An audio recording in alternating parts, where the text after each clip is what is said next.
మధురమైన నీ ప్రేమను నే మరువలేనయ్యా, మరువని దేవుడవయ్యా, మారని యేసయ్యా, మరువని దేవుడవయ్యా, మారని యేసయ్యా, మారని దేవుడవు నీవేనయ్యా, మరుగై ఉండలేదు నీకు యేసయ్యా, సుడులైనా సుడిగుండలైనా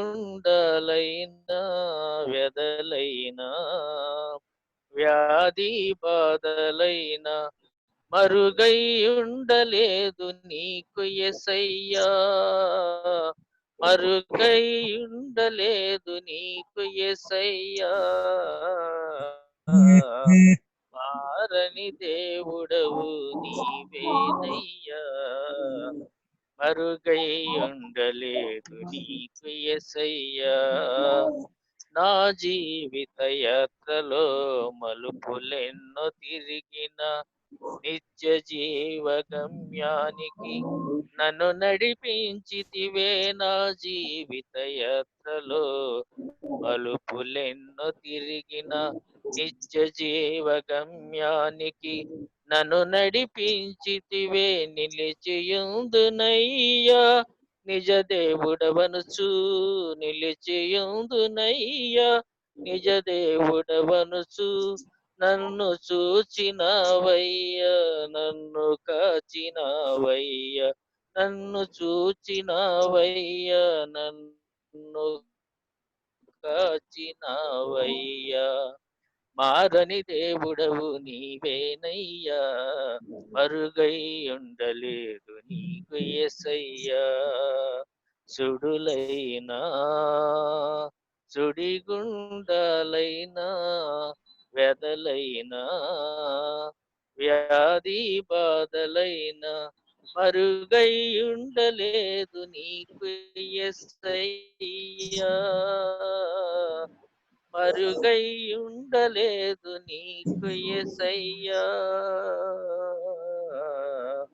మారని దేవుడవు నీవేనయ్యా, మరుగై ఉండలేదు నీకు యేసయ్యా. థ్యాంక్ యూ అన్న, థ్యాంక్ యూ అన్న, చాలా చక్కగా పాడారు. అన్న జయనేంద్ర అన్న, ఇంకా స్టార్ట్ చేద్దాం అన్న, టైం అయిపోతుంది. అన్న స్పీకర్ ని జయనేంద్ర కుమార్ అన్న ఇంట్రడ్యూస్ చేస్తారు, తర్వాత మనం టాపిక్ లోకి వెళ్దాం. అన్న ప్లీజ్ ఇంట్రడ్యూస్ ద స్పీకర్. ఇంతవరకు జాయిన్ అయిన సభ్యులందరికీ కూడా యేసుక్రీస్తు నామములో వందనాలు తెలియపరుస్తున్నాను. మరి శాంసన్ గాంధీ గారిని ఇంట్రడ్యూస్ చేయడం అనే ఒక ప్లెజెంట్ జాబ్ నాకు వచ్చినందుకు. శాంసన్ గాంధీ గారు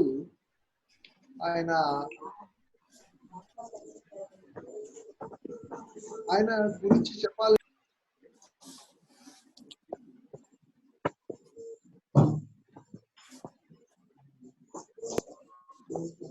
ఒక అవుట్ స్టాండింగ్ స్పీకర్ గా ఎవరికైనా గుర్తొస్తారు. ఇంటర్నేషనల్ లెవెల్ కానీ నేషనల్ లెవెల్లో కానీ ఒక అవుట్ స్టాండింగ్ స్పీకర్. ఇక వేరే మాటలేదు దాన్ని. ఎందుకంటే ఆయన సబ్జెక్ట్ డీల్ చేసే విధానమే కానీ ఆయన సబ్జెక్ట్ కానీ అది మరి నిజంగానే ఎవరైనా సరే ఎంజాయ్ చేయవలసింది. ఈరోజు శాంసన్ గాంధీ గారి గురించి కొన్ని మాటలు చెప్తాను నేను.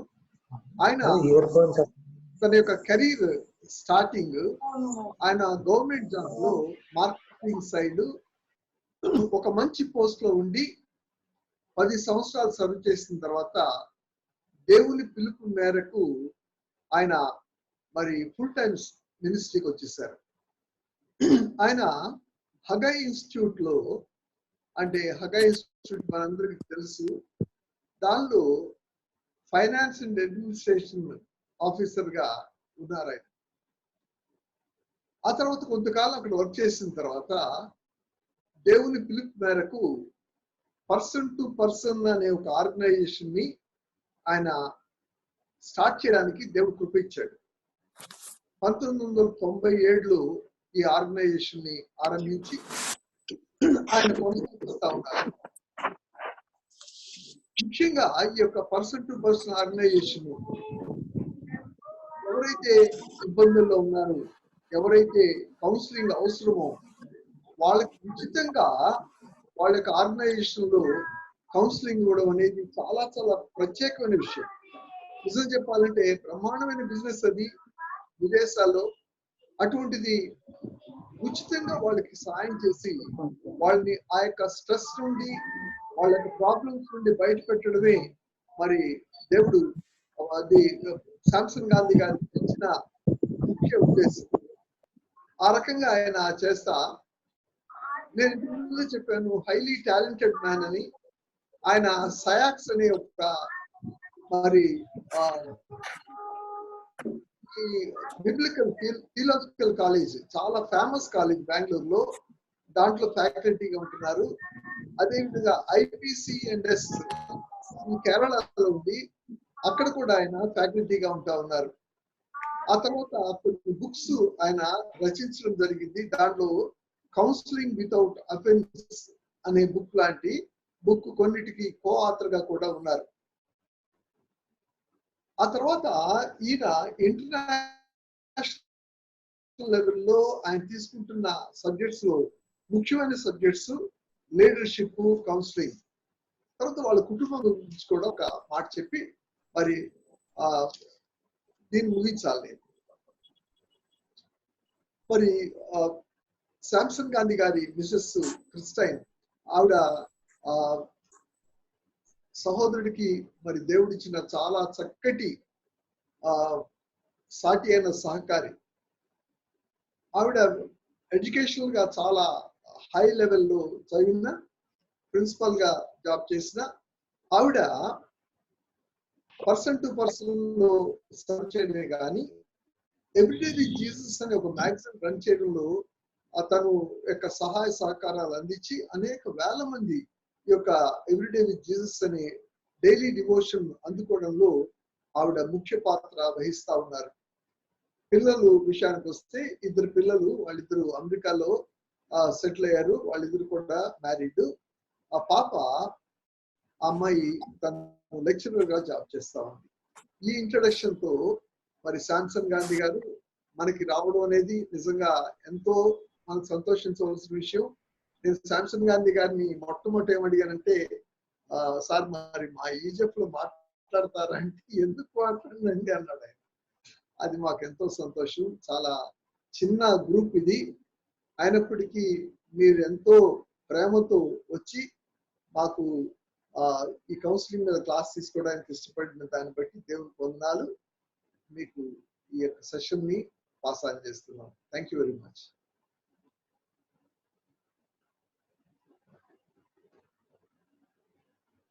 So thank you. Thank you for introducing. Samson Gandhi గారు, ప్రైజ్ లార్డ్ అండి. మిమ్మల్ని కో హోస్ట్ చేసాం, మీరు స్క్రీన్ కూడా షేర్ చేయొచ్చు. ఇట్ ఈస్ యువర్ టైం అండి, ప్లీజ్. మరి బ్రదర్ జయనేంద్ర గారికి, ఇంకా సిస్టర్ గ్రేస్ కరుణశ్రీ గారికి, ఇంకా పెద్దలందరికీ మరి చక్కటి ఆహ్వానం ఇచ్చి ఇలాంటి వెబినార్ లో జూమ్ ద్వారా మనం అందరము చక్కగా ఇలాంటి ప్రోగ్రామ్ చేసుకోవడానికి దేవుడు ఇచ్చినటువంటి కృపను బట్టి మరికి అతనికి ఎన్నో వందనాలు చెల్లిస్తూ, మరి స్తుతులు చెల్లిస్తూ, మరి మీ అందరికీ థ్యాంక్స్ చెప్తూ మరి నేను ఈ యొక్క ప్రెజెంటేషన్ స్టార్ట్ చేయాలని కోరుచుంటున్నాను. మరి EGF ఇవాంజలికల్ గ్రాడ్యుయేట్ ఫెలోషిప్ కి రావడం అనేది చాలా మంచి సౌభాగ్యం అనేసి నేను అనుకుంటాను. ఎందుకంటే మరి ఎంతో ఆసక్తిగా మరి బైబిల్ ఆధారంగా మరి బిలియన్స్ ఏ విధంగా బైబిల్ని పరిశీలించారో ఆ విధంగా మరి వాక్యము పరిశీలించుచు మరి మీరందరూ దేవునికి సమీపంగా నడుచుకోవడానికి మరి ముఖ్యంగా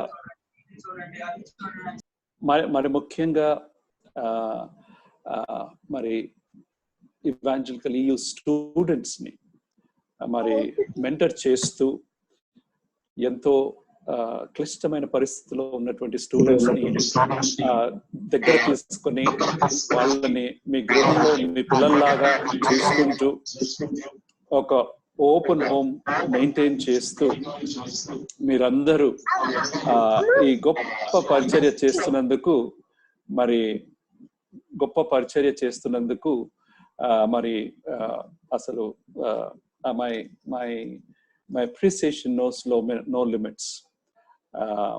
ఎంతగానో ఇన్స్పైర్ అవుతూ ఉంటాను మీ యొక్క పరిచర్యను చూసి ఇన్స్పైర్ అవుతూ చూస్తున్నాను. అందుకనే బ్రదర్ జయరాంద గారు అన్నట్టు మరి ఆహ్వానించినప్పుడు మరి ఒకటే మాట, ఎందుకు రానండి, తప్పకుండా వస్తాను అనేసి అన్నాను. సో మనం మొదలు పెట్టుకుందాము. కౌన్సిలింగ్ అనే పదానికి మరి తెలుగులో అనువాదం కనుక చేసుకుంటే మరి సలహా ఇవ్వడమే కానీ, లేకుంటే ఒకరితో వాళ్ళ యొక్క కష్టమైనటువంటి పరిస్థితుల్లో వాళ్ళతో నడవడమే కానీ, వాళ్ళకి ఒక మార్గం చూపించడమే కానీ, ఈ వివిధ రకాలుగా మనము దాన్ని ట్రాన్స్లేట్ చేసుకోవచ్చు. కానీ ప్రాముఖ్యంగా చూస్తే మరి పరిశుద్ధాత్మ దేవుడు కౌన్సిలర్ లాగా మరి మనకు వ్యక్తపరచబడింది బైబిల్లో. He is a wonderful councillor. పరిశుద్ధాత్మ దేవుడు హీఈస్ అ వండర్ఫుల్ కౌన్సిలర్. కాబట్టి అలాంటి గొప్ప పరిచర్య మనందరికీ దేవుడు ఇచ్చి ఉంటున్నాడు. బైబిల్లో ఒక మాట రాయబడింది. అదేంటంటే, all are called to evangelize. All are required to do evangelism by being salt and light, by being witnesses. We are all called to evangelize. But there are few people who are called to be evangelists. ఈ మధ్యలో మనం చాలా దుఃఖంగా మరి మనకు inform చేయబడింది. మనము funeral కూడా ప్రాబబ్లీ కొంతమంది చూస్తుంటాము. డాక్టర్ రవి జకరాయస్ మరి గొప్ప ఇవాంజలిస్ట్ గా, అపాలజిస్ట్ గా మరి ఆయన పరిచర్య చేశాడు. అలాంటి వాళ్ళు ప్రత్యేకంగా ఒక ప్రత్యేక పిలుపుతో వాళ్ళు ఇవాంజలిజం చేశారు. కానీ మనమందరము ఆ విధంగా ఇవాంజలిస్ట్ గా ఉండకపోవచ్చు, కానీ మనందరము ఇవాంజలిజం మాత్రం చేయాలి. ప్రభువు యొక్క సువార్తను పంచుకోవాలా, మరి సాక్షులుగా నిలబడి ఉండాలా, మరి సాల్ట్ అండ్ లైట్ గా ఉండాలా. కాబట్టి there are few who are called to be evangelists, but all of us are called to evangelize. అదే విధంగా నేను చెప్పేది ఏంటంటే, ఒక మాట బైబిల్లో ఏమని రాయబడిందంటే, 1 Thessalonians chapter 5 లో ఏమని రాయబడిందంటే, ఎంకరేజ్ వన్ అనదర్. మనకు ఒక వన్ అనదరింగ్ మినిస్ట్రీ ఉంది అందరికీ. Encourage one another, bear each others burdens, support one another. Encourage one another అంటే అది ఒక విధమైనటువంటి కౌన్సిలింగ్, ఒక బేసిక్ ఫార్మ్ ఆఫ్ కౌన్సిలింగ్ అది. కాబట్టి అందరినీ దేవుడు ఒకరిని ఉత్సాహపరచండి, ఎంకరేజ్ చేయండి అని ప్రోత్సహించండి. కాబట్టి మనందరికీ కౌన్సిలింగ్ చేయవలసినటువంటి బాధ్యత ఉంది దేవుని యొక్క రాజ్యంలో.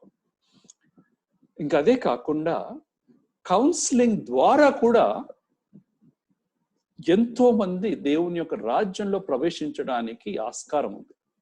కాబట్టి ఒక పరిచర్యనే కాకుండా మరి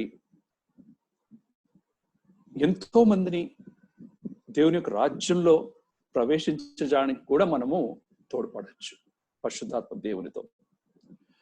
సో ఈరోజు నేను మీతో పంచుకునేది ఏంటంటే, కౌన్సిలింగ్ మినిస్ట్రీ మనకు EU పరిచర్యలో, EU లాంటి పరిచర్యలో మనకు ఏ విధంగా ఉపయోగపడుతుంది, లాభకరంగా ఉంటుంది, తోడ్పడుతుంది, మన యొక్క మినిస్ట్రీని ఇంకా చక్కగా అభివృద్ధి పరచుకోవచ్చు, ఇంకా ఫ్రూట్ఫుల్ గా మరి దానిని చేసుకోవచ్చు. అలాంటి పరిచర్యను ఇంకా ఫ్రూట్ఫుల్ గా చేసుకోవడానికి ఏ విధంగా తోడ్పడుతుందో మనం చూస్తాం. సో ఇప్పుడు నేను స్క్రీన్ షేర్ చేసుకోపోతుంటున్నాను. సో దయచేసి గమనించండి. మీకు ఏదైనా క్వశ్చన్స్ ఉంటే కింద చాట్ అని ఉంటుంది, అది మీరు గనక యూజ్ చేసి మీరు క్వశ్చన్స్ పోస్ట్ చేయొచ్చు.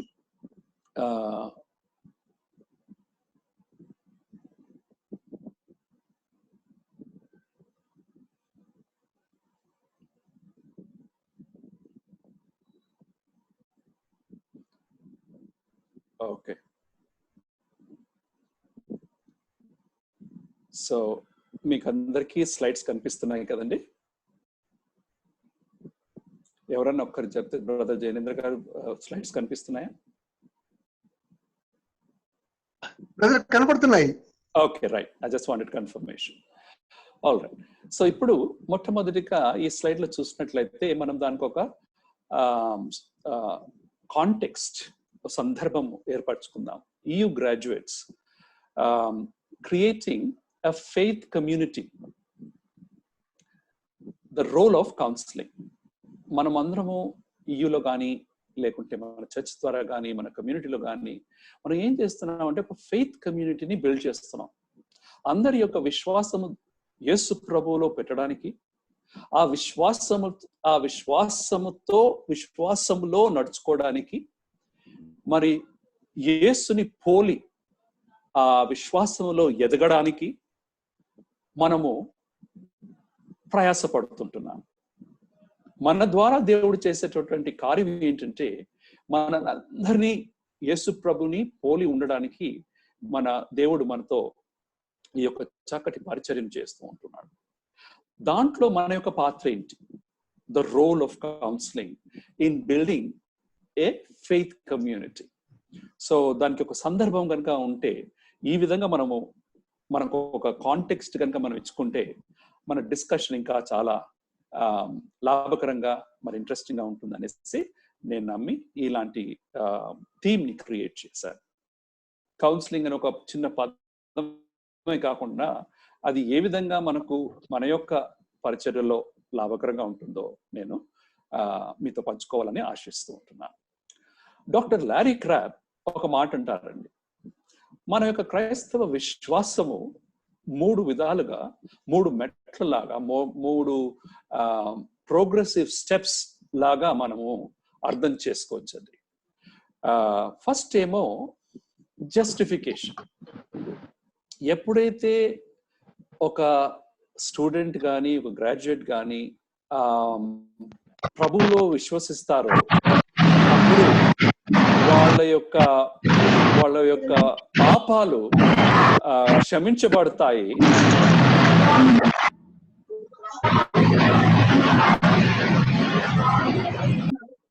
ఏదో శబ్దం, ఓకే, కొంచెం డిస్టర్బ్ అవుతుంది. ఓకే, అప్పుడు వాళ్ళ పాపాలు క్షమించబడతాయి. And that is called justification.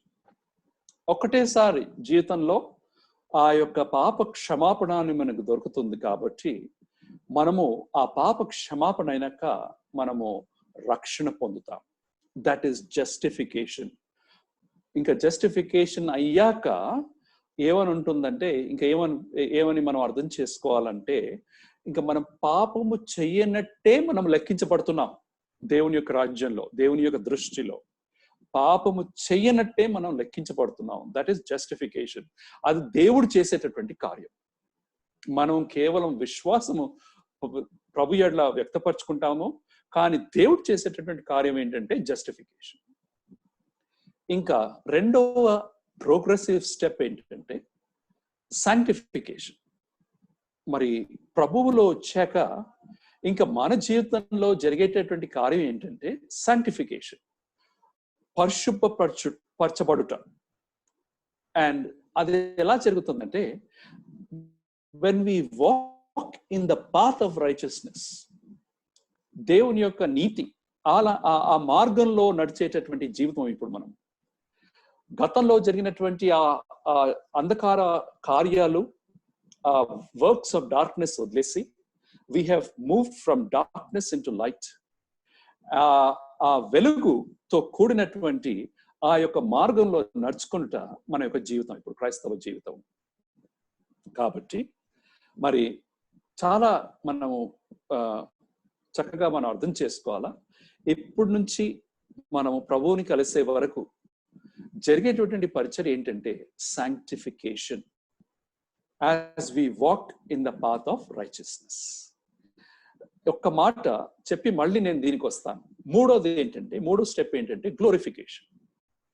Progressive step ఏంటంటే glorification. The final step of the work of God in us is glorification. మనం మహిమపరచబడతాం. We will be like Jesus. When we see now as in a mirror dimly, but when we see Jesus face to face, we will be like him. ముఖాముఖిగా మనము యేసు ప్రభుని చూసినప్పుడు మనము ఆయన్ను పోలి, సంపూర్ణంగా ఆయనను పోలి మనము మార్చబడతాం. So that is glorification. అది ఎప్పుడు జరుగుతుంది? యేసు ప్రభు తిరిగి వచ్చినప్పుడు, మనల్ని ఎప్పుడైతే లేవనెత్తుతాడో, సమాధులలో నుంచి లేవనెత్తుతాడో, ఆ ర్యాప్చర్ లో మనము ప్రభువుని కలుసుకుంటాము. అప్పుడు in a twinkling of an I మనము యేసుని పోలి మనము తీర్చిదిద్దబడుతుంటాం. అంతవరకు మనకు ద కరెంట్ మ్యాండేట్, మనము చేయవలసింది ఏంటంటే, మన జీవితంలో ఇంకా మన యొక్క EU స్టూడెంట్స్ లో జరగవలసినటువంటి పరిచర్య ఏంటంటే సాంక్టిఫికేషన్, పరిశుభ్రపరచబడడం. పరిశుద్ధాత్మ దేవుడు చేస్తాడు. ఎప్పుడైతే మనము పరిశుద్ధాత్మ దేవుని ద్వారా నడపబడతామో, దేవుని యొక్క వాక్యము ద్వారా హెచ్చరింపబడతామో, మరి గైడ్ చేయబడతామో, then we are walking in the path of righteousness. So కాబట్టి కౌన్సిలింగ్ ఎక్కడ ఉంటుందండి? జస్టిఫికేషన్ అనేది అక్కడ పనికి వస్తుంది, గ్లోరిఫికేషన్ అనేది అక్కడ పనికి వస్తుంది. ఎందుకంటే జస్టిఫికేషన్ ఏమో పాస్ట్ లైఫ్, మనము గతంలో చేసినటువంటి అన్ని మంచివి చెడు కార్యాలన్నిటితో కూడినటువంటిది, ప్రత్యేకంగా మన పాప జీవితం. అది గనక సంపూర్ణంగా మనము క్షమించబడకపోతే, క్షమాపణ ఉందని మనము ఎరిగి అనుభవించకపోతే, దానిని ఎక్స్పీరియన్స్ చేయకపోతే, మనము ఆ జస్టిఫికేషన్ అనేది, ఆ గిల్ట్ అనేది మనము ఇంకా భరిస్తూ ఉంటాం. కానీ జస్టిఫికేషన్ ఉంది కాబట్టి మనం కౌన్సిలింగ్ చేసేటప్పుడు గతంలో జరిగిన పాపాల గురించి ఇంకా ఆలోచించకుండా, దాని గురించి బాధపడకుండా, దాని గురించి బర్డన్ గా ఫీల్ కాకుండా, అందరినీ దేవుని యొక్క రాజ్యంలో కంప్లీట్ ఫ్రీడమ్తో ఎంటర్ చేయడానికి, ప్రవేశించడానికి, జీవించడానికి మనం తోడ్పడాలి. సో కౌన్సిలింగ్ కనుక చూసినట్లయితే సాధారణంగా చాలా మంది బాధపడుతూ ఉంటారు, దోషంతో బాధపడుతూ ఉంటారు, షేమ్తో, సిగ్గుతో బాధపడుతూ ఉంటారు. ఆదాము అవ్వ ఆ యొక్క ఫలము తిన్నప్పుడు మొట్టమొదటిగా జరిగింది ఏంటంటే, they were ashamed of themselves. వాళ్ళని వాళ్ళు చూసి వాళ్ళు సిగ్గుపడ్డారు, అషేమ్డ్. ఈ రోజు గనక చూస్తే యవనస్తులు, పెద్దవాళ్ళందరూ వాళ్ళు చేసినటువంటి కార్యాలు గనక క్షమించబడి ఆ యొక్క నమ్మకము, విశ్వాసం లేకుంటే ఇంకా గిల్ట్ అండ్ షేమ్తో ఉంటారు. రక్షింపబడ్డ వాళ్ళు కూడా అప్పుడప్పుడు ఇది తెలియకుండా ఇంకా గిల్ట్ అండ్ షేమ్ లో ఉంటారు. సో కాబట్టి కౌన్సిలింగ్ లో మనం ఏం గమనించాలంటే, we should be aware that our past is taken care of, completely wiped out. Even though our sins are scarlet, they will be whiter than snow.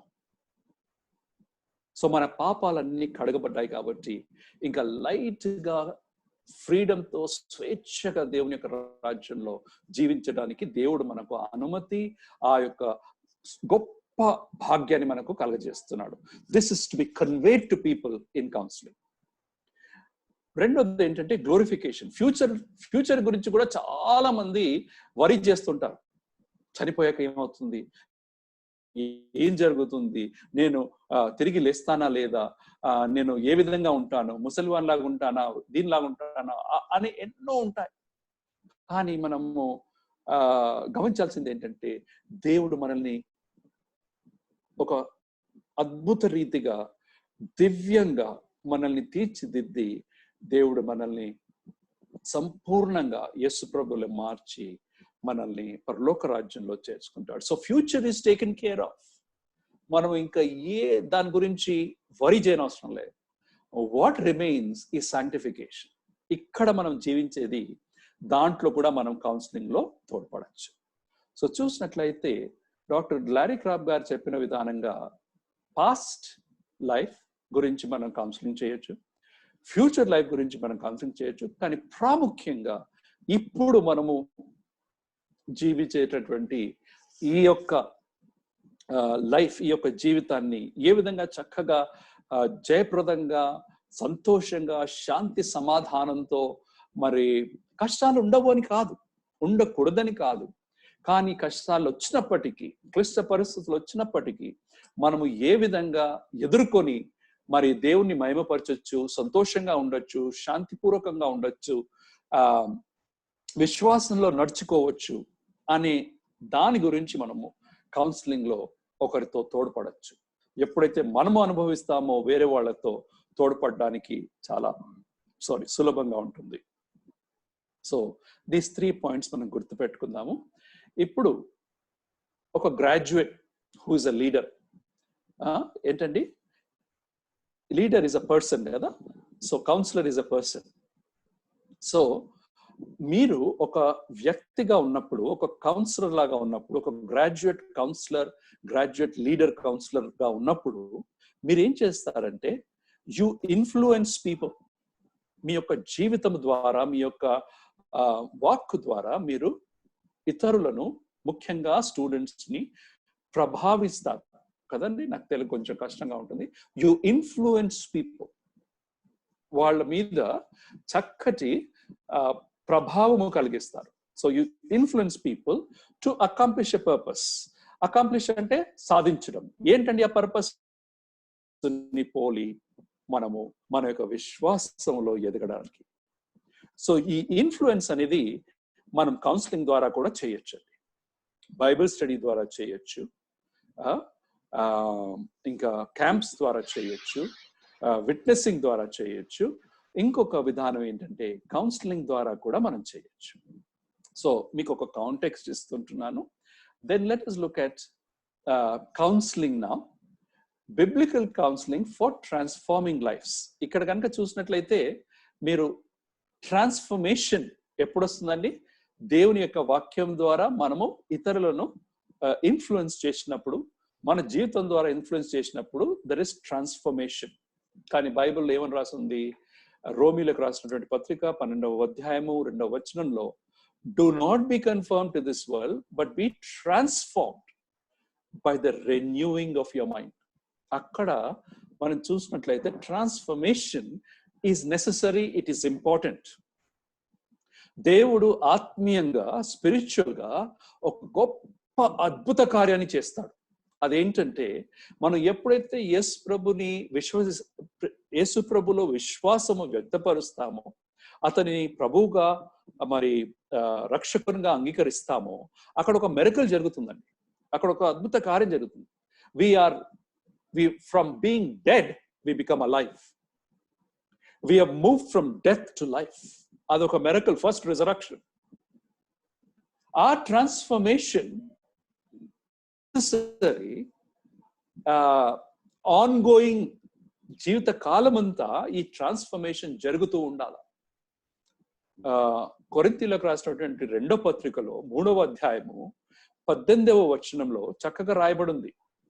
అదేంటంటే Paul భక్తుడు రాస్తాడు, and we all with unveiled faces, అంటే మన మీద ఒక ముసుగు లేకుండా, unveiled faces, ముసుగు లేకుండా, and we all with unveiled faces beholding the glory of the Lord, దేవుని యొక్క మహిమను చూస్తూ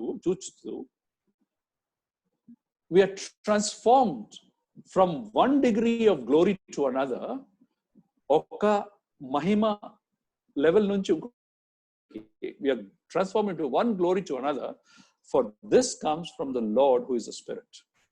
So చాలా జాగ్రత్తగా గమనించాలి మనం, that transformation is very important. నమ్ముకొని ఒకే విధంగా ఉండడము, అది దేవునికి ఇష్టకరంగా ఉండదు. పౌలు భక్తుడు అంటారు, ఇంకా మీరు చిన్న పిల్లల వల్లే పాలు కోరుతుంటున్నారు, మీరు ఇంతవరకు సాలిడ్ ఫుడ్ తినే పరిస్థితికి రావాలి.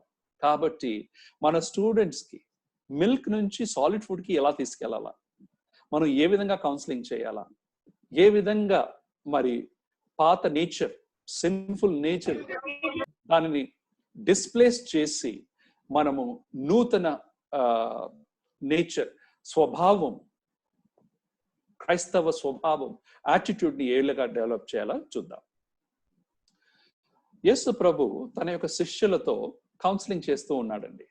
మనం గాస్పెల్స్ కనుక చూసినట్లయితే, సువార్త నూతన నిబంధన గ్రంథంలో చూసినట్లయితే మనం చూస్తాం, జీసస్ రెస్టోర్స్ పీటర్. అతను యేసు ప్రభుని ఏమంటారు, డినై చేశాడు, తృణీకరించారా, తిరస్కరణ, that may not be the right word. పేతురు నాకు యేసు ప్రభు ఎవరో తెలీదు అనేసి డినై చేశాడు 3 సార్లు. అది ఎప్పుడు వార్నింగ్ ఇచ్చాడు, చేయబోతున్నావు జాగ్రత్త అంటే. పేతురు అంటే నేను ఎప్పుడు చేయను, నా జీవితం ఇచ్చేస్తాను, నేను చేయను, కానీ చేశాడు. మళ్ళీ యేసు ప్రభు మరి పునరుద్ధానుడు అయ్యాక ప్రత్యేకంగా పీటర్ దగ్గరికి వెళ్ళి, Peter do you love me, Peter do you love me, Peter do you love మీ అని 3 సార్లు అడిగి అతన్ని మళ్ళీ దేవుని యొక్క రాజ్యానికి, మరి ఒక గొప్ప ఆధిక్య నిర్వహించడానికి, అతనికి దేవుని యొక్క రాజ్యానికి మరి కీస్ ఆఫ్ ద కింగ్డమ్ ఆయనకి ఇస్తాను అని వాగ్దానం చెప్పినటువంటి యేసు ప్రభు ఆ యొక్క మిషన్ ని కంప్లీట్ చేశారు. He restored Peter. మనం గమనించి చూడాలి, మన జీవితంలో స్టూడెంట్స్ కానీ మనం కానీ ఎప్పుడైనా దేవుణ్ణి మనము హ్యావ్ వి డినైడ్ హిమ్, యేసు ప్రభు ఎవరో నాకు తెలీదు అని మనము అన్నామా?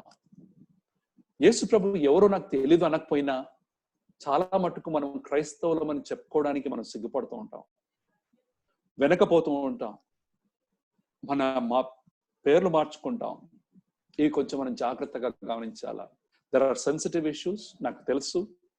బట్ మనం క్రైస్తవులము, క్రైస్తవ విశ్వాసాన్ని మనము మరి అవలంబించుకుంటున్నాము, ప్రాక్టీస్ చేస్తున్నామని ఎక్కడ కూడా మనం కోల్పోకూడదు అది. So how do we help students practice Christian faith no matter what situation they are in? పేతురులాగా చాలా యేసుతో ఉన్నప్పుడు, వేరే శిష్యులతో ఉన్నప్పుడు చాలా బోల్డ్గా అనొచ్చు అందరు, కానీ ఫీల్డ్లో ఉన్నప్పుడు, స్టూడెంట్ గా ఉన్నప్పుడు, కాలేజ్లో ఉన్నప్పుడు, లేదా పని చేసేటప్పుడు, అక్కడ ఉన్నప్పుడు మనము దేవుణ్ణి, యేసు ప్రభుని వ్యక్తపరుస్తున్నామా? ఇంకా చూసినట్లయితే యేసు ప్రభు రీఅపియర్స్ ఫర్ థామస్. ఒకసారి పునరుద్ధానుడు అయ్యాక యేసు ప్రభు శిష్యులకి కనిపించేప్పుడు తోమా లేడు అక్కడ లేడు. మరి వేరే ఈ శిష్యులందరూ యేసు ప్రభుని చూసి తోమాకు చెప్పినప్పుడు, మేము యేసు ప్రభు పునరుద్ధానుడైనటువంటి యేసు ప్రభుని చూసాము అని అంటే, తోమా ఏమంటాడంటే, unless I put my hand into his nail pierced hand and into the side of his body, I will not believe. నేను విశ్వసించను అని అంటాడు. రవి జకరాయాస్ ఏమంటాడంటే, ఇలాంటి వాళ్ళని రాషనలిస్ట్ అంటారు. వీళ్ళని రాషనలిస్ట్ అంటే మరి ఎక్స్పెరిమెంట్ చేసి ఆబ్జర్వేషన్ కూడినటువంటి విశ్వాసమే, ఎవిడెన్స్ బేస్డ్ ఫెయిత్. రాషనలిస్ట్ నేను చూస్తే గాని స్పర్శిస్తే కానీ నేను నమ్మను అని చెప్పినటువంటి తోమా కొరకు అతను మళ్ళీ ఒకసారి అతనికి కనిపించాడు. ఈ రోజు మన స్టూడెంట్స్ లో, మన మధ్యలో మరి మన స్టూడెంట్స్ రాషనలిస్ట్ గా ఉంటున్నారా? వాళ్ళు మన ప్రశ్న ఏ విధంగా కౌన్సిల్ చేస్తున్నాం వాళ్ళని? కొన్నిసార్లు మన పిల్లలే గొప్ప ఇన్స్టిట్యూట్స్ కి వెళ్తూ ఉంటారు, ఐఐఎంస్ కి, ఐఐటీస్ కి వెళ్తూ ఉంటారు. అక్కడ వెళ్ళాక అక్కడ వేరే స్టూడెంట్స్ రాషనలిస్ట్ గా ఉంటారు. వాళ్ళు దేవుడు లేడు, ఎక్కడున్నాడు చూపించు, రుజువు చేయు అని అంటుంటారు.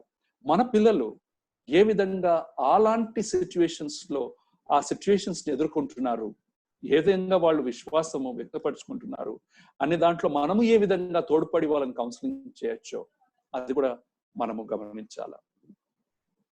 మూడోది, యేసు ప్రభు రిజనరేట్స్ 2 disciples on the road to Emmaus. పునరుద్ధానుడు అయ్యాక క్లియోపాస్ ఇంకా అతని యొక్క సహోదరుడు యెరూషలేం పట్టణం నుంచి ఎమాయస్ వాళ్ళ ఊరికి వెళ్తూ ఉంటున్నారు. ఎందుకంటే ఇంకా యేసు ప్రభు శిలువ మీద మరణించాడు, మరి తిరిగి పునరుద్ధానుడు అయ్యాడో లేదో తెలియదు. కాబట్టి వాళ్ళు నిరాశ చెందుతూ చాలా దుఃఖంగా వాళ్ళ ఊరికి వెళ్ళిపోతున్నారు. కానీ యేసు ప్రభు వాళ్ళ యొక్క ప్రయాణంలో వాళ్ళతో 11 కిలోమీటర్లు నడిచాడు. జర్నీ కాదు, 11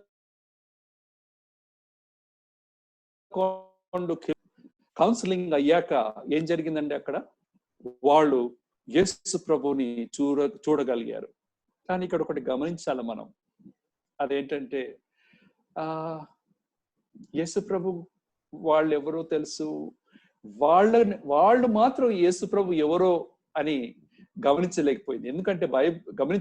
ఎందుకంటే బైబిల్ ఏమని రాసిందంటే they were prevented from recognizing him, they were kept from recognizing him. యేసు ప్రభు పునరుద్ధానుడు అయ్యాక he's King of Kings and Lord of Lord's.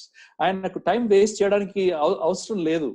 ఆయన గనక నేను యేసు ప్రభుని గుర్తించటం లేదా, నేను పునరుద్ధానుడు అయ్యాను, తిరిగి వెళ్ళిపోండి జెరూసలేం కనేసి ఒక 5 minutes ఎగ్జార్టేషన్ ఇవ్వలేదు. కానీ అతను ఏం చేశాడు? 11 కిలోమీటర్లు వాళ్ళతో నడిచాడు.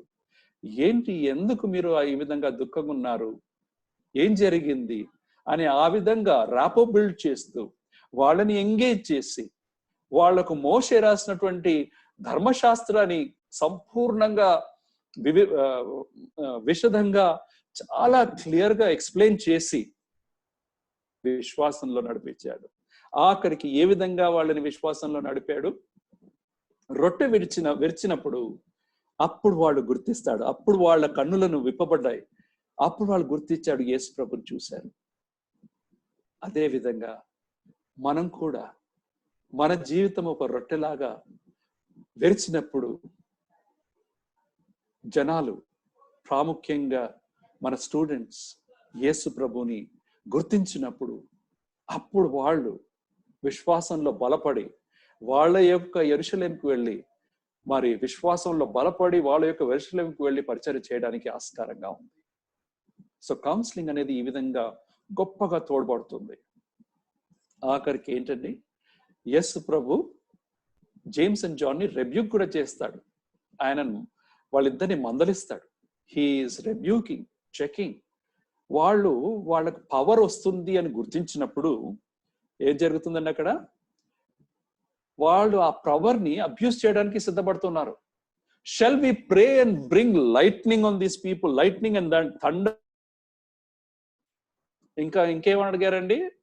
పవర్ పొందుతున్నారనే కాదు, ఫ్యూచర్ లో కూడా పవర్ రిజర్వ్ చేసుకోవడానికి ప్రయత్నం చేశారు. ఏమని?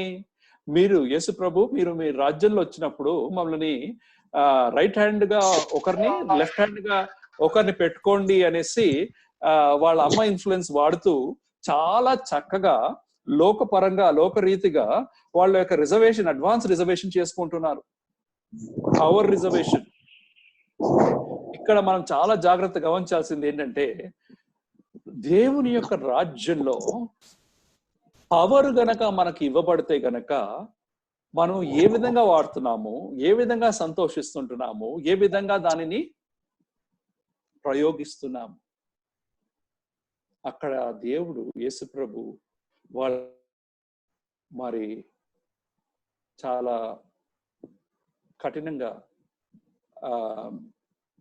వాళ్ళని చెక్ చేశాడు. అది కూడా ఒక విధమైనటువంటి కౌన్సిలింగ్.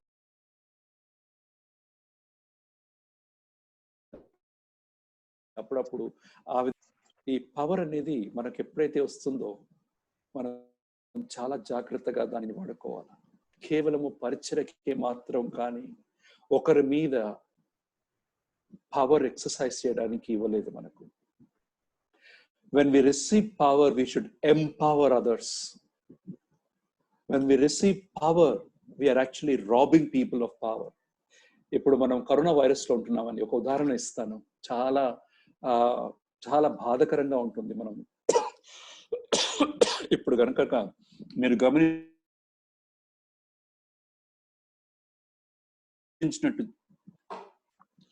ఈ మైగ్రెంట్ లేబరర్స్, మైగ్రెంట్ వర్కర్స్ ఎంతగానో బాధపడుతూ ఉంటున్నారు. వాళ్ళకి ఎలాంటి పవర్ లేదండి. పవర్ ఎవరి దగ్గర ఉంది? మరి అధికారుల దగ్గర ఉంది, మరి గవర్నమెంట్ అధికారుల దగ్గర ఉంది. వాళ్ళు సహానుభూతితో ఆ యొక్క అధికారాన్ని, ఆ యొక్క పవర్ని వాడుతున్నారా, లేకుంటే ఒకలాంటి ఇన్సెన్సిటివిటీతో, ఒక ఇండిఫరెన్స్తో, అప్పుడప్పుడు ఇంకా వైలెన్స్తో వాడుతున్నారా? పోలీసులు వాళ్ళని కొట్టడము,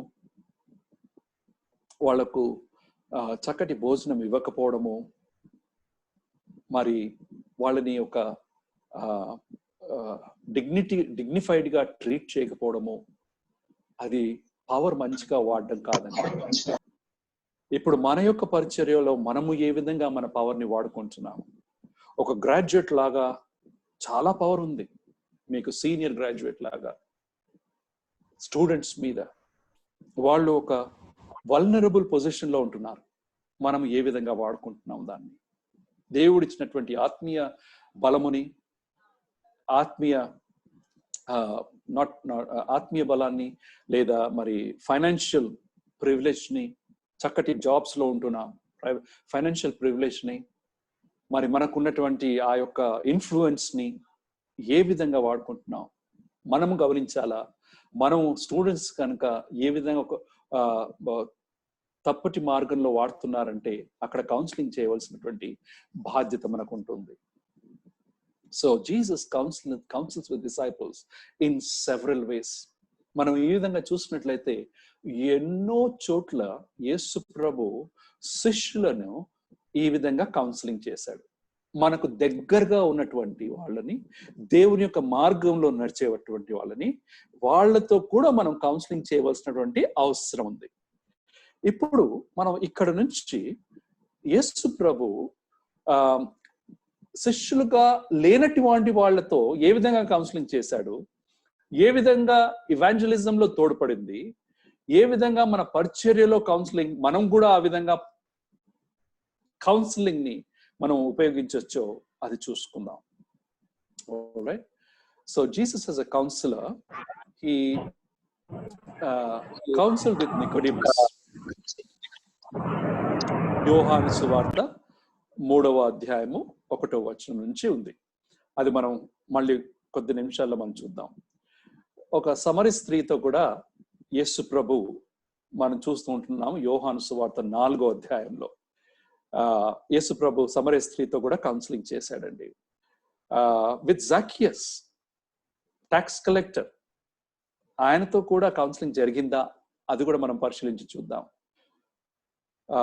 ఒక స్త్రీ వ్యభిచారంలో పట్టుపడ్డటువంటి స్త్రీతో కూడా కౌన్సిలింగ్ చేశాడా, ఎలా చేశాడో అది గమనిస్తాం. వీటన్నిటికీ మన జీవితంలో, మన యొక్క పరిచర్యలో ఏమైనా ప్యారలల్స్ ఉన్నాయా? ఈ యొక్క ప్రిన్సిపల్స్ ని తీసుకొని మన యొక్క పరిచర్యలో కౌన్సిలింగ్ వాడుకొని దేవుని యొక్క రాజ్యాన్ని కట్టుదామా, విస్తరింపజేద్దామా, చేయగలుగుతామా అని అలాంటి ప్రశ్నలకు ఉందో లేదో చూద్దాం. మొట్టమొదటిగా నికోదేము మరి యోహాను సువార్త 3వ అధ్యాయంలో చూస్తూ ఉంటున్నాము. రాత్రి పూట ఎవ్వరూ చూడనప్పుడు అతని దగ్గరికి వచ్చి ఒక ఆత్మీయమైనటువంటి ప్రశ్న వేశాడు. వెయ్యలేదు, అది ఆ సంభాషణ అలా తీర్చిదిద్దబడింది. ఆ సంభాషణలో ఒక ఆత్మీయత కూడిన ఏమంటాడు? he comes by the night seeking spiritual insight. ఆత్మీయ ఆ డౌట్ ని, స్పిరిచువల్ డౌట్ ని క్లియర్ చేసుకోవడానికి వచ్చినట్టు మనం చూస్తూ ఉంటున్నాం. ఎలాగండి? రాగానే గ్రీట్ చేస్తాడు యేసు ప్రభుని. ఆ చీకట్లో వచ్చినప్పుడు యేసు ప్రభు రిసీవ్ చేసి ఆయనకు కౌన్సిలింగ్ ఇవ్వడానికి సిద్ధపడ్డప్పుడు ఆయన కౌన్సిలింగ్ అని అనలేదు, కౌన్సిలింగ్ అవర్స్ అని డిక్లేర్ చేయలేదు, కానీ కౌన్సిలింగ్ జరిగినట్టు మనం చూస్తూ ఉంటాం. నీవు యేసు ప్రభుని సంబోధిస్తూ నికోదేము అంటాడంటే, నిజంగా నువ్వు దేవుని దగ్గర నుంచి వచ్చావు, ఒకవేళ నువ్వు దేవుని దగ్గర నుంచి రాకపోతే ఇలాంటి గొప్ప కార్యాలు ఎవరు చేయలేరు, ఇంతగా అద్భుతంగా మరి పరిచర్య ఎవరు చేయలేరు అనేసి ఆయనను అప్రిషియేట్ చేస్తాడు. అప్రిషియేట్ చేసినప్పుడు యేసు ప్రభు ఏమంటాడంటే, don't call me good or great, only God is good అని అంటాడు. అనేసి యేసు ప్రభు ఆయనకు ఉండేటువంటి అవసరాన్ని గురించి, unless man is Born again he cannot enter in to the Kingdom of God అని స్పష్టంగా ఆయనకు బయలుపరుస్తాడు. ఏమని? కేవలం ఒక వ్యక్తి ఆయన తిరిగి జన్మిస్తేనే కానీ ఆయన దేవుని రాజ్యంలో ప్రవేశించలేడు అని చెప్తాడు. అప్పుడు కాన్వర్జేషన్ బిగిన్ అయినప్పుడు అడుగుతాడు నికోదేము, యేసు ప్రభుని అడుగుతాడు, అది ఎలా సాధ్యమవుతుంది? నేను ఇంత పెద్దవాడిని మళ్ళీ తిరిగి నా తల్లి గర్భంలో ప్రవేశించి ఇది ఎలా జరుగుతుంది అనేసి ఆయన ప్రశ్నించినప్పుడు యేసు ప్రభు ఒక విధంగా చాలా సూటిగా, స్ట్రైట్ ఫార్వర్డ్ గా ఒక మాట అంటాడు. అరే, you are ruler of Jews, నువ్వు ఒక రూలర్ కదా, ఒక సన్హెడ్రిన్ మెంబర్ కదా, నువ్వు టోరా దేవుని యొక్క వాక్యం అంతా చదివావు కదా, నీకు ఈ మాత్రం తెలియదా అని సూటిగా అంటాడు. అక్కడ నమ్రతతో కాకుండా చాలా సూటిగా అంటాడు. గమనించి చూడండి, నేను ఒక ప్రత్యేక కారణం వల్ల ఇది మీకు ఎత్తి చూపిస్తూ ఉంటున్నాను. యేసు ప్రభు సూటిగా అంటాడు, unless a man is Born of the spirit and of water he can not enter in to the Kingdom of God అని మళ్ళీ యేసు ప్రభు ఆయనకు చక్కగా ఎక్స్ప్లెయిన్ చేసి చెప్తాడు. మరి కౌన్సిలింగ్ చేసినప్పుడు ఆయనలో ఏదైనా మార్పు వచ్చిందా? నికోదేము జీవితంలో ఏదైనా మార్పు వచ్చిందా? ఆ చాప్టర్ 3లో 3వ అధ్యాయంలో మాత్రం ఏమి గమనించాము, చూడము, అది ఏదో జరిగిపోయినట్టు చూస్తూ ఉంటున్నాము. ఆయన అది అయిపోయాక వెళ్ళిపోయాడేమో, కానీ 2 చోట్ల మనము నికోదేము జీవితంలో చూస్తూ ఉంటున్నాం. ఏంటి? సెన్హెడ్రిన్ లో యేసు ప్రభువుని ప్రొడ్యూస్ చేసి ఆయనని జడ్జి చేస్తున్నప్పుడు నికోదేము వాళ్ళ మధ్యలో నిలబడి, బహిరంగంగా నిలబడి, ఎవరైతే రాత్రిపూట వచ్చాడో అదే వ్యక్తి నికోదేము బహిరంగంగా అందరి ముందు నిలబడి యేసు ప్రభు పక్షాన మాట్లాడుతున్నట్టు చూపించి, is it right for us to condemn a man without a fair trial? Is it right? ఆయనను చక్కగా పరిశీలించి ఆయనకు అవకాశం ఇవ్వకుండా అని దేవుని యేసు ప్రభు యొక్క పక్షాన ఒక అడ్వకేట్ లాగా మాట్లాడాడు. ఈరోజు మనము ఆల్రెడీ నికోదేములో ఒక మార్పు వచ్చినట్టు గమనిస్తుంటున్నాం. ఆ కౌన్సిలింగ్ సెషన్ వలన, 3వ అధ్యాయంలో జరిగినటువంటి కౌన్సిలింగ్ సెషన్ వలన మనం తర్వాత ఏం చూస్తున్నామంటే ఆయన యేసు ప్రభు పక్షాన మాట్లాడాడు. అదే కాదండి, దాని తర్వాత జరిగిన విషయం ఏంటి? యేసు ప్రభు చనిపోయాక జోసెఫ్ ఆఫ్ అరిమతియా ఇంకా నికోదేము ఇద్దరు కలిసి వెళ్ళి యేసు ప్రభు యొక్క బాడీని అడిగారు పిలాతు దగ్గర నుంచి. ఆయనకు ఒక మంచి బరియల్ని ఇచ్చారు, సమాధిలో పెట్టారు. ఆ రిజరక్షన్ ని ఎస్టాబ్లిష్ చేయడానికి, ప్రూవ్ చేయడానికి వీళ్ళు ఒక గొప్ప స్టెప్ ని ఫుల్ఫిల్ చేశారు. బాడీయే లేకుంటే రిజరక్షన్ ఎక్కడుంటుంది? కానీ వీళ్ళు ఆ యొక్క గొప్ప కార్యంలో తోడ్పడారు. నికోదేము సంపూర్ణంగా ట్రాన్స్ఫార్మ్ అయిపోయాడు అని గమనిస్తుంటున్నాం. ఇంకా బైబిల్ హిస్టారియన్స్ ఏం చెప్తారంటే, నికోదేము తర్వాత ఆయన స్మిర్నా అనే చర్చ్కి ఆయన బిషప్ గా కూడా అపాయింట్ చేయబడ్డాడు డిసైపుల్స్ ద్వారా అని మనం గమనిస్తూ ఉంటున్నాము. ఒక council has become a bishop. He was completely transformed to stand up for Jesus. So ఇక్కడ మనం టైటిల్ ఏమని ఇస్తున్నామండి? కౌన్సిలింగ్ షేప్స్ స్పిరిచువల్ లీడర్స్ అండి. కౌన్సిలింగ్ ద్వారా మనము ఈ యొక్క స్టూడెంట్స్ మధ్యలో నుంచి, గ్రాడ్యుయేట్స్ మధ్యలో నుంచి గొప్ప విశ్వాస నాయకులను, స్పిరిచువల్ లీడర్స్ ని మనము తీర్చిదిద్దచ్చు. We can form, shape, counseling can shape spiritual leaders. So రెండోది చూద్దామండి. నికోదేము బిలీవర్ కానీ బిలీవర్ అయ్యాడు. సో ఇప్పుడు మనం ఇవాంజలిజం కూడా ఏ విధంగా తోడ్పడుతుందో మనం చూస్తూ ఉంటున్నాం. చాలా గొప్పగా వాడబడుతున్నాడు నికోడిమస్. ఒక నూతన చర్చ్ కూడా ఒక బిషప్ గా ఉన్నట్టు చూస్తుంటున్నాం. రెండోది ఏంటంటే కౌన్సిలింగ్ ఫెసిలిటేట్స్ సోషల్ ట్రాన్స్ఫర్మేషన్. 4వ అధ్యాయం యోహాను సువార్త 4వ అధ్యాయంలో ఏమని గమనించి చూస్తుంటున్నాము. ఒక సమరయ స్త్రీ మిట్ట మధ్యాహ్నాన నీళ్లు చేదడానికి అక్కడ ఉండేటువంటి బావి దగ్గరికి వచ్చింది. బావి దగ్గరికి వచ్చింది. మీరు చూసినట్లయితే యేసు ప్రభు తన శిష్యులు సమరయ ప్రదేశంలో నుంచి వాళ్ళు ప్రయాణం చేస్తున్నప్పుడు మిట్ట మధ్యాహ్నాన యేసు బహుశా రెస్ట్ చేయడానికి వదిలి వాళ్ళందరూ ఊర్లో వెళ్ళి ఆహారాన్ని కొనుక్కోవడానికి వెళ్ళినట్టు మనం చూస్తూ ఉంటున్నాం. అప్పుడు యేసు ప్రభు ఈ సమరయ స్త్రీతో ఒక సంభాషణ మొదలు పెట్టాడు. ఇంతకు ముందు ఉదాహరణలో మనం ఏం చూసాము? ఎవరు కాన్వర్జేషన్ స్టార్ట్ చేశారండి? నికోడిమస్ స్టార్ట్ చేశాడు. యేసు ప్రభు యొక్క వైఖరి ఏ విధంగా ఉంది? సూటిగా ఉంది. ఆ 2 పాయింట్స్ మీరు గుర్తుపెట్టుకోండి.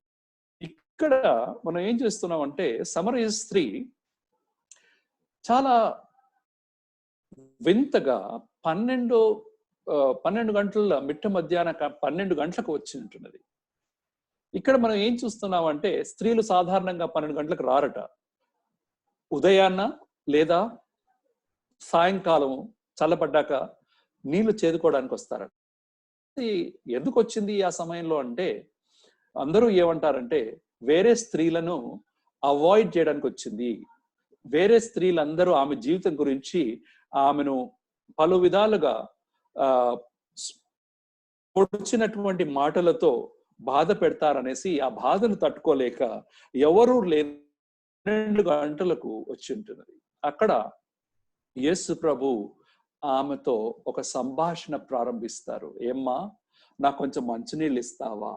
చూసారా, అక్కడ ఒక్క మాటలో యేసు ప్రభు కొన్ని బ్యారియర్స్ క్రాస్ చేసేసాడు, బ్రేక్ చేసేసాడు, అడ్డంకులను తీసివేశాడు. ఈ సమరయ స్త్రీ మనకు చాలా చక్కగా చూపిస్తుంది ఏంటి ఆ అడ్డంకులని. ఆ సమరయ స్త్రీ ఏమంటదంటే, ఏమండి మీరు పురుషులై ఉండి, ఇంకా అందులో యూదా పురుషుడై ఉండి నువ్వు నన్ను నీళ్ళ కొరకు అడుగుతున్నావా? రేషియల్ డిస్క్రిమినేషన్ ని తీసివేసి ఉంటుంది ఆమె. ఈ రోజు అమెరికా ప్రదేశంలో చూసినట్లయితే ఆఫ్రికన్ అమెరికన్స్ ని ఎంతగానో వాళ్ళు పీడించబడుతున్నారు వైట్ అమెరికన్స్ ద్వారా. మన దేశంలోనేమో కాస్ట్ ప్రాబ్లం పెద్దగా ఉంటుంది, క్లాస్ ప్రాబ్లం పెద్దగా ఉంటుంది. అయితే యేసు ప్రభు ఆయన ఒక యూదుడైనప్పటికీ, ఒక పురుషుడైనప్పటికీ, ఆయనకు ఒక హోదా ఉన్నప్పటికీ, ఆయనకు ఒక ప్రివిలేజ్ ఉన్నప్పటికీ తగ్గించుకొని ఒక సమరయ స్త్రీతో నీళ్లు కొరకు అడిగి అతను తగ్గించుకొని ఆమెను నీళ్లు అడిగాడు. అయితే యేసు ప్రభు అంటాడు, ఏమ్మా నువ్వు గనక నన్ను అడిగితే, if only you know who it is who's asking you for a drink, you have asked him and he would have given you living waters. జీవజలాన్ని ఇచ్చేటటువంటి వ్యక్తిగా అతను డైరెక్ట్ గా ఎక్స్ప్లెయిన్ చేసుకున్నాడు. కానీ సమరయ స్త్రీ అర్థం చేసుకోలేదు. ఆమె ఏమందంటే, ఏమయ్యా నీ దగ్గర బకెట్ కూడా లేదు, ఈ బాబేమో చాలా లోతుగా ఉంది, నీ దగ్గర బకెట్ కూడా లేదు, నువ్వు ఎక్కడి నుంచి నీళ్లు నాకు ఇస్తావు అని అంటుంది. ఆమె ఇంకా ఫిజికల్ గానే చూస్తుందండి. యేసు ప్రభు స్పిరిచువల్ గా మాట్లాడుతుంటే ఆమె ఇంకా ఫిజికల్ గానే చూస్తుంది. ఎందుకంటే ఆమె వరల్డే ఫిజికల్ అండి, సర్వైవ్ కావడానికి చూస్తూ ఉంటుంది. Migrant labourers, African American workers, మన poor students, they are still in the physical realm. మనమేమో ఆత్మీయంగా మాట్లాడుతూ ఉంటున్నాం. యేసు ప్రభు అక్కడి నుంచి మొదలుపెట్టి చూపిస్తూ ఉంటున్నాడు ఆమెకు ఏ విధంగా ఫిజికల్ వరల్డ్ నుంచి స్పిరిచువల్ వరల్డ్ కి రావాలో. అప్పుడు సమరయ స్త్రీ ఏమంటుందంటే, ఈ యొక్క బావి యాకోబు మాకిచ్చాడు, మా పేట్రియార్క్ యాకోబు ఇచ్చాడు. అంటే ఈ యొక్క సమరయ స్త్రీకి ఎన్ని వందల సంవత్సరాల యొక్క చర్చ్ హిస్టరీ తెలుసో గమనించి చూడండి. ఆల్మోస్ట్ 1100 హిస్టరీ ఆమెకు తెలుసుందండి. కానీ సాధారణంగా సమరయ స్త్రీని చూడగానే, ఆమె గురించి మాట్లాడగానే కొంతమంది ఆమె she is prostitute, she is harlot, she is immoral women, she అనేసి ఆమెను చాలా క్షీణంగా చూస్తూ ఉంటారు, క్షీణపరుస్తూ ఉంటారు. No, not Jesus, not Jesus. అయితే యేసు ప్రభు ఆమె అంటుంది, ఏమో నాకు ఇవన్నీ తెలియదు,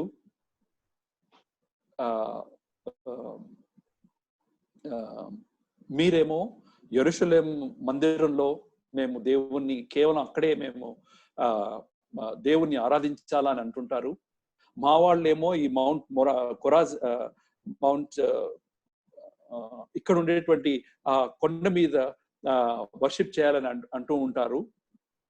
ఏది సత్యమో మాకు తెలియదు, కానీ ఎప్పుడైతే ఈ మెస్సయ్య వస్తాడో ఆయన మాకు అన్ని చెప్తాడు అనేసి చాలా ఆసక్తి కలిగినటువంటి స్త్రీలాగా మాట్లాడిందండి.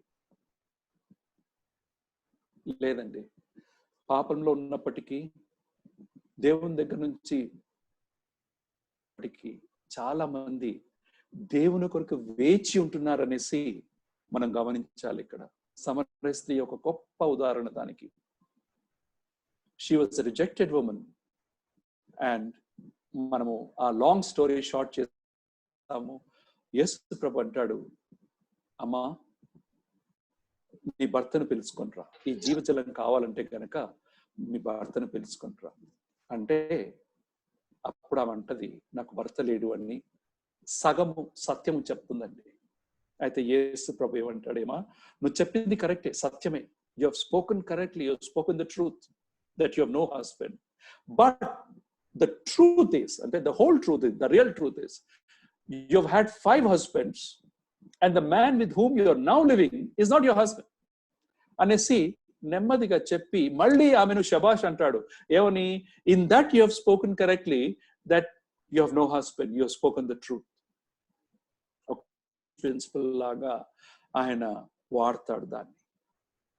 అప్పుడు ఆ స్త్రీ ఆశ్చర్యపడిపోయి ఆమె ఊర్లోకి ప్రవేశించి, రండి రండి రండి, నేను జీవితంలో చేసినటువంటి పనులన్నీ ఈ యొక్క పురుషుడు నాకు చెప్పాడు, ఈయన ఒక ప్రవక్తన, వచ్చి వినండి. Come and listen to this man who told me everything that I have ever done. Could he be the prophet? Could he be the Messiah? వాళ్ళందరూ వచ్చి యేసు ప్రభుని విని ఊరు యేసు ప్రభు నమ్మినట్టుగా మనం చూస్తూ ఉంటాము. యేసు ప్రభు ఇంకా కొద్ది దినాలు అక్కడ ఉండి వాళ్ళందరికీ సో ఫెసిలిటేట్ సోషల్ ట్రాన్స్ఫర్మేషన్. మొట్టమొదటిగా ఏం చూసాము, కౌన్సిలింగ్ షేప్స్ స్పిరిచువల్ లీడర్స్. రెండోది ఏం, ఇట్ ఫెసిలిటేట్స్ సోషల్ ట్రాన్స్ఫర్మేషన్. సామాజికంగా ఉండేటువంటి ఆ యొక్క క్లాస్, ఆ యొక్క డిస్క్రిమినేషన్, ఆ యొక్క సెల్ఫ్ రైచియస్నెస్, వీటినన్నిటినీ ఎదుర్కోవడానికి మనం కౌన్సిలింగ్ ఉపయోగించవచ్చు. ఏ విధంగా అయితే యేసు ప్రభు వాడాడు. మూడవది ఫెసిలిటేట్స్ ఎకనామిక్ ట్రాన్స్ఫర్మేషన్. చాలా అవసరం అండి. జకియస్ వాజ్ ఎ ట్యాక్స్ కలెక్టర్. లూకా సువార్త 19వ అధ్యాయం వచనం చూసినట్లయితే, మనకి ఇక్కడ గమనించి చూసినట్లయితే ఈ కౌన్సిలింగ్ సెషన్ గురించి రాయబడింది. ఏమనుందండి, మనకు అందరికీ తెలుసు, జకియస్ పొట్టివాడు కాబట్టి ఆయన చెట్టెక్కి యేసు ప్రభుని చూడడానికి ఆశించాడు. యేసు ప్రభు ఆ ఆశను గుర్తించాడండి. ఈ రోజు కూడా నేను చాలా చాలా ఖచ్చితంగా చెప్తాను. నా యొక్క కౌన్సిలింగ్, నా యొక్క ఇవాంజలిజం కనుక చూసినట్లయితే నేను ఏమి గమనించానంటే, ఎవరైతే ఆశతో దేవుణ్ణి వెదుగుతారో, సంపూర్ణ విశ్వాసముతో దేవుణ్ణి కనుక్కోవడానికి పూనుకుంటారో, దేవుడు వాళ్ళని సందర్శిస్తాడు. ఇక్కడ యేసు ప్రభు ఆ ఆశను గుర్తించి జక్కీయస్, ఎవరని జక్కీయస్? Tax collector. పాపిష్యుల కన్నా ఇంకా ఘోర పాపి అని లెక్కింపబడ్డటువంటి ట్యాక్స్ కలెక్టర్. ఈరోజు మన సమాజంలో ఎవరండి? మనం ఇన్కమ్ ట్యాక్స్ కమిషనర్ అంటాం, కానీ మన సమాజంలో కూడా చాలా హైరార్కీ ఉంది కదా పాపం చేసిన వాళ్ళల్లో. ఆ రోజులలో ప్రతి ఒక్క ఇలాంటి ట్యాక్స్ కలెక్టర్ ని చీచి చీచి అనేసి అనేవాళ్ళు. ఆయనకు సమాజం లేదు, సంపూర్ణంగా చాలా చీప్ గా చూడబడ్డటువంటి వ్యక్తిలాగా ఉన్నాడు. ఆయనకు రెస్పెక్ట్ లేదు, రికగ్నిషన్ లేదు, ఐడెంటిటీ లేదు. ఆశిస్తున్నాడు, తాపత్రయపడుతూ ఉంటున్నాడు ఏ విధంగా శాంతి సమాధానం పొందొచ్చు మనసులో అని.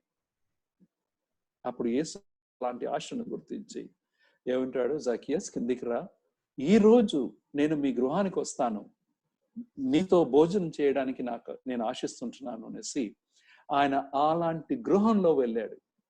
ఈ రోజు మనం ఏ గృహాల్లో వెళ్తున్నాం?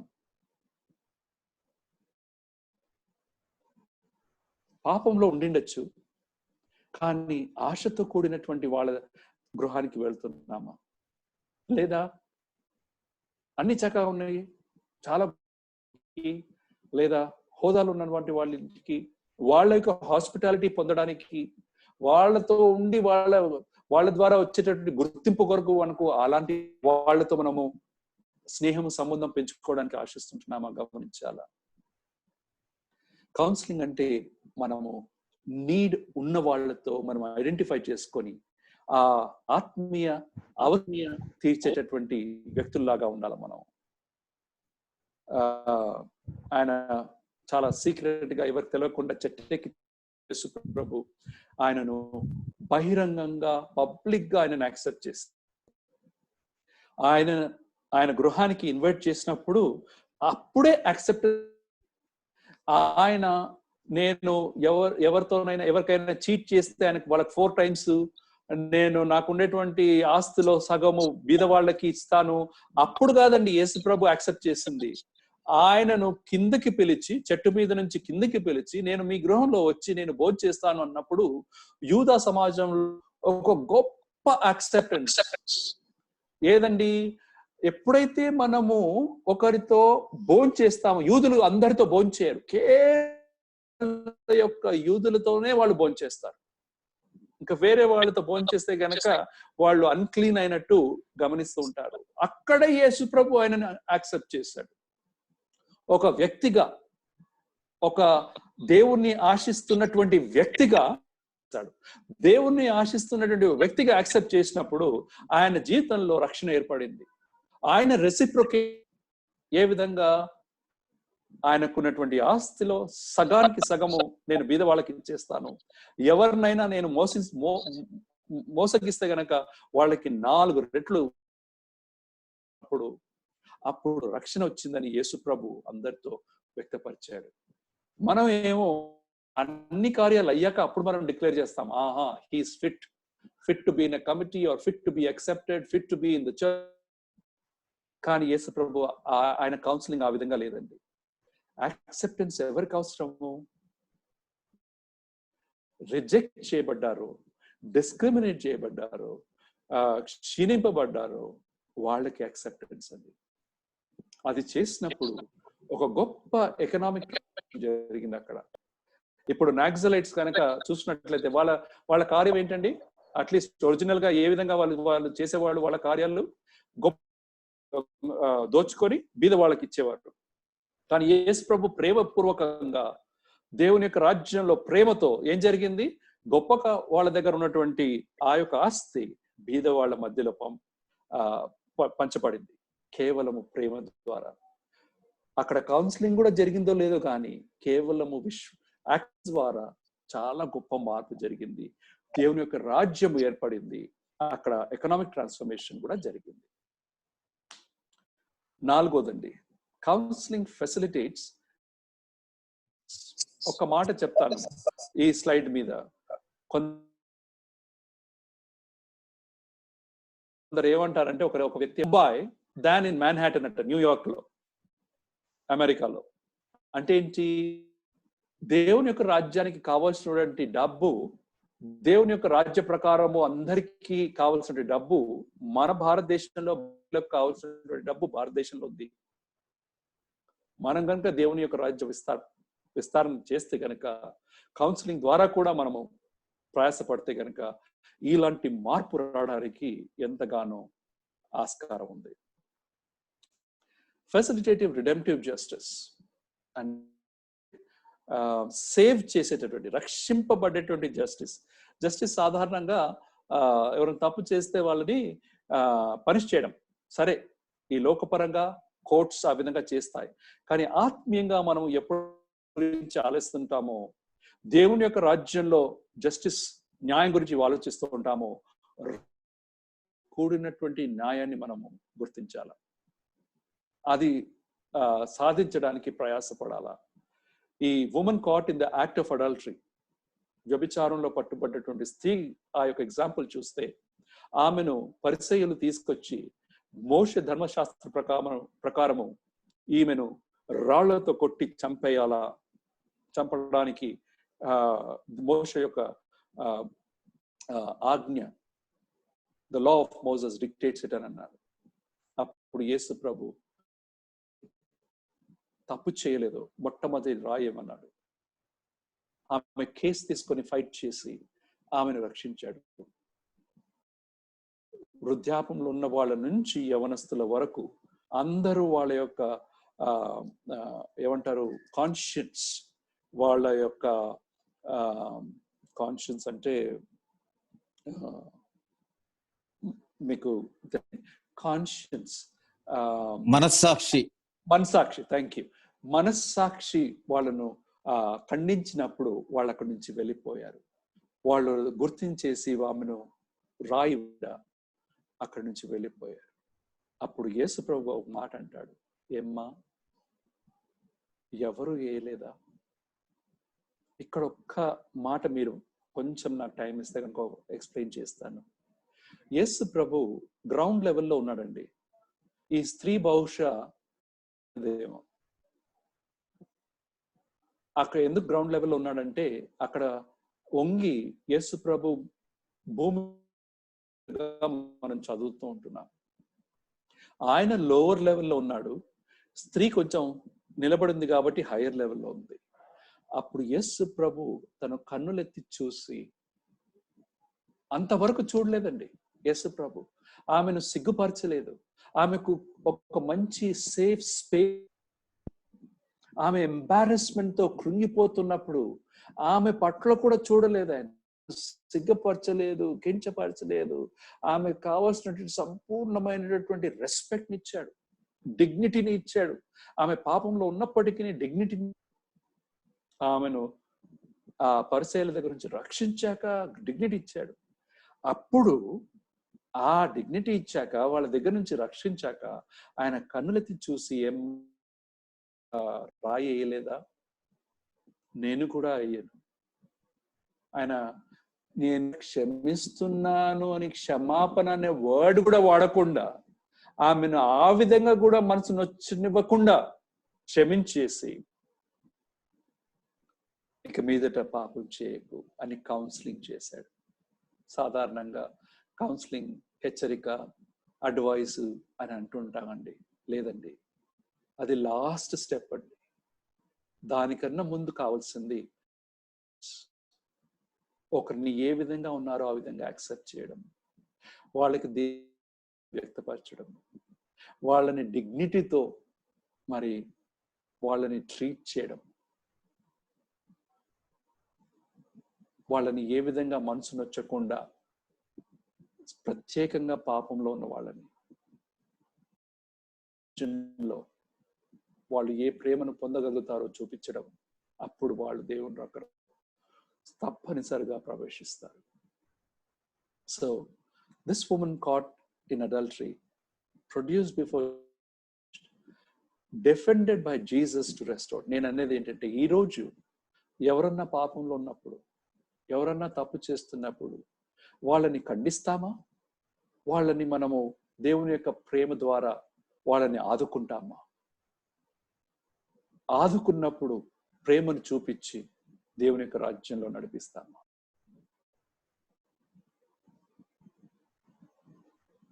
ఇవి మనము కౌన్సిలింగ్ చేసేటప్పుడు గుర్తుపెట్టుకోవలసినటువంటి విషయం.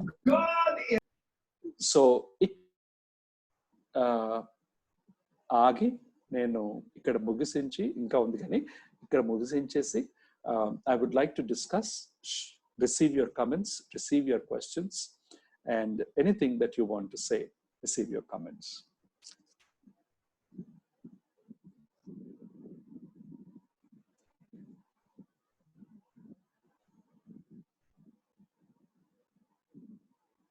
సో నేను సమ్మరైజ్ చేయాలంటే కనుక, ద్వారా దేవుని యొక్క రాజ్యంలో, దేవుని యొక్క మార్గంలో, పాత్ ఆఫ్ రైచియస్నెస్ అన్నాం కదా, అలాంటి నీతితో కూడినటువంటి మార్గంలో నడిచిన వాళ్ళకి కూడా దేవుడు శిష్యులకు ఏ విధంగా కౌన్సిలింగ్ ఇచ్చాడో ఆ విధంగా కౌన్సిలింగ్ చేయొచ్చు. కానీ దేవుని యొక్క రాజ్యంలో లేని వాళ్ళు మనము 4-5 విధాలుగా చూసినట్టు అది చేయొచ్చు. ఇంకొక ఎగ్జాంపుల్ ఉండిందండి. అదేంటంటే, మరి రిచ్ యంగ్ రూలర్, యవనస్తుడు, గొప్ప యవనస్తుడు, అతను యేసు ప్రభు దగ్గరకు వచ్చేసి how can I enter into the Kingdom of God అన్నప్పుడు యేసు ప్రభు ఆ 4 ఆజ్ఞలను పాటించమని చెప్తాడు. మొదటి 4 ఆజ్ఞల నుంచి ఆయన అంటాడు, నేను యవన ప్రాయం నుంచి ఇవన్నీ పాటిస్తున్నాను అని అంటాడు. యేసు ప్రభు ఏమంటాడంటే, కేవలం ఒక్కటి మాత్రం నీలో లోటు ఉంది. అదేంటంటే, నీకున్నటువంటి ఆస్తిని అమ్మేసి బీదవాళ్ళకి ఇచ్చేసి నా ఇక్కడికి వచ్చి నన్ను వెంబడించు అని అంటాడు. అప్పుడు జరిగినటువంటి విషయం అక్కడ, ఆ యవనస్తుడు చాలా దుఃఖంగా వెళ్ళిపోతాడు. చాలా రిచ్ గా, గొప్పగా ఉన్నటువంటి ఆ యొక్క యవనస్తుడు చాలా ఆస్తి ఉంది కాబట్టి ఆయన అది చేయలేక ఆయన తిరిగి అక్కడ మరి ఆయన మార్పు మనం చూడం, ట్రాన్స్ఫర్మేషన్ మనం చూడం. మరి జీసస్ కౌన్సిలింగ్ ఫెయిల్ అయిందా? అక్కడ జీసస్ ఫెయిల్ అయ్యాడా? మనం సాధారణంగా అంటాం కదా, జీసస్ నెవర్ ఫెయిల్స్ అని. మరి ఇక్కడ జీసస్ ఫెయిల్ అయినట్టు చూస్తూ ఉంటున్నాం. లేదండి, యేసు మాత్రం మంచిది, కానీ ఆ యవనస్తుడు దానిని తృణీకరించి ఆయన వెళ్ళిపోయాడు. అలాంటి సందర్భాల్లో యేసు ప్రభు ఏం చేయలేదు, ఆయన వెంటపోలేదు. నేను మంచి కౌన్సిలర్ని, నేను వండర్ఫుల్ కౌన్సిలర్, వెంటపడలేదు, రా రా రా దేవుని యొక్క రాజ్యంలో ప్రవేశించలేదు. కానీ ఆయన ఫ్రీడమ్కి ఆయనను వదిలేశాడు. అదేవిధంగా అప్పుడప్పుడు మనం కూడా మనం ఇచ్చినటువంటి కౌన్సిలింగ్ ద్వారా అందరూ గ్యారంటీ లేదు. అప్పుడప్పుడు ఈ విధంగా వెళ్ళిపోతుంటారు. కానీ ఇప్పుడు ఒకటి గమనించాలి ఇక్కడ, అదేంటంటే, యేసు ప్రభు నేను అన్నాను కదా, ఈ యవనస్తునితో, గొప్ప యవనస్తునితో సూటిగా కౌన్సిలింగ్ చేశాడు. స్ట్రైట్ ఫార్వర్డ్ గా, one thing you lack, go and sell everything you have, come and follow me అని చాలా సూటిగా. నికోదేముతో you don't know you are ruler of Jews అనేసి సూటిగా కౌన్సిలింగ్ చేశాడు. కానీ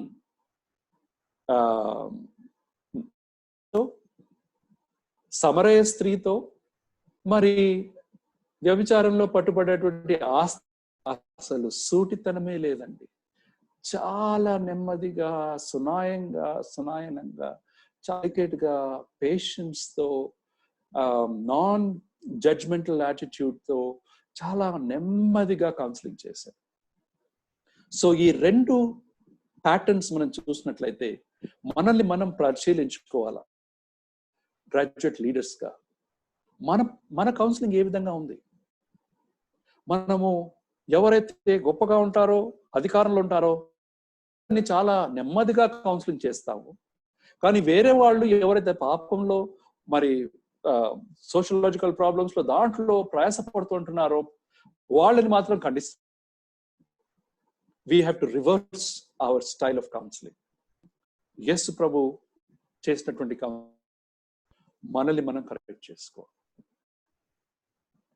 ఈ విధంగా మనం కౌన్సిలింగ్ చేసినప్పుడు దేవుని యొక్క రాజ్యం ఏర్పడుతుంది. కేవలము